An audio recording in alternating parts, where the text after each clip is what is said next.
Hello, bienvenue sur Crypto Zero. Heureusement, il n'y a pas que des mauvaises news. Et comme on le sait, évidemment, le cours du marché apprécie particulièrement les bonnes rumeurs. Et d'ailleurs, on a vu ça dernièrement avec une annonce fracassante du site CityAM qui annonce qu'Amazon va se lancer dans les crypto-monnaies et va même accepter les paiements en Bitcoin. Et tout cela fait suite à une annonce postée qui explique que Amazon recherche un expert dans les crypto-monnaies et tout ce qui est paiement autour de ce sujet. Et cet article a amené tout simplement le Bitcoin à remonter violemment, puisqu'il est remonté jusqu'à quasiment 40 000 $, alors que je vous le rappelle, il se portait vraiment pas bien, parce qu'il était même descendu en dessous des 30 000 $ la semaine dernière. Donc, très belle hausse. On a senti un effet FOMO, clairement, autour du Bitcoin. Les autres haltes ont évidemment bénéficié de cette très bonne news, bien que très peu de haltes ont subi la même hausse que Bitcoin. Et pourtant, Amazon a rapidement démenti qu'ils n'avaient pas l'intention de lancer les paiements en Bitcoin, en tout cas pas cette année, mais qui s'intéressaient particulièrement aux crypto-monnaies pour voir ce qu'ils peuvent faire autour de ça. Alors, il y avait même des rumeurs comme quoi Amazon allait créer leur propre blockchain, leur propre crypto-monnaie. Pour le moment, Amazon dément tout ça et parle plutôt de recherche, d'analyse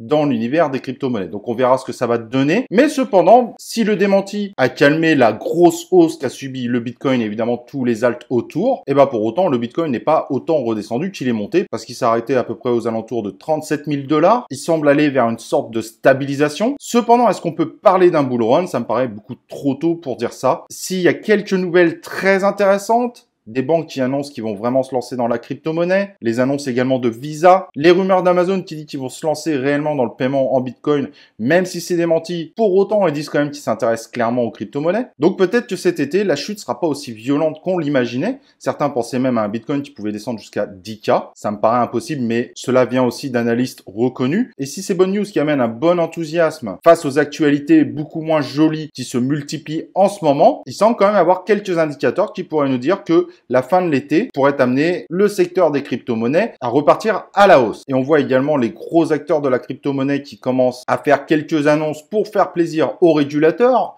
On pense à Binance, FTX, qui vont limiter les effets de levier à x20. Ça peut paraître anodin, mais c'est une bonne nouvelle car ça va plus évidemment dans le sens des régulateurs. Donc clairement, s'il y a des news encore très négatives, il y a aussi des news très positives. On sait que la mise à jour d'Ethereum va bientôt arriver. Le Bitcoin rend le minage plus facile. Les mineurs qui étaient énormément concentrés en Chine commencent à retrouver une nouvelle place, bien que ça va prendre encore quelques mois pour réellement se mettre en place. Mais ils vont aller dans d'autres pays qui semblent très ouverts à recevoir ces nouveaux mineurs. Donc, à voir pour la suite, mais clairement, il va falloir suivre Amazon parce que apparemment, toutes les annonces qui vont être faites autour d'Amazon ou les rumeurs autour d'Amazon pourraient avoir un énorme impact sur le marché des crypto-monnaies. Ce qui paraît logique, parce que si Amazon décide réellement d'adopter les crypto-monnaies, vous imaginez sa puissance sur le marché. Bref, voilà, il y a quand même des bonnes news, même si ça a été démenti en partie, ça l'a pas été intégralement. Ça devrait vous faire plaisir de voir que la baisse du marché est en train de s'arrêter, à voir évidemment si ça se confirme, mais ça fait plutôt plaisir de voir ça, alors qu'on avait peur réellement d'une réelle catastrophe avant évidemment une reprise du marché. Voilà, j'ai été ravi d'être avec vous. Évidemment, comme vous le savez, on va suivre les actualités de très près. N'oubliez pas le petit pouce bleu sur la vidéo et nous on se retrouve pour une prochaine vidéo de Crypto Zero.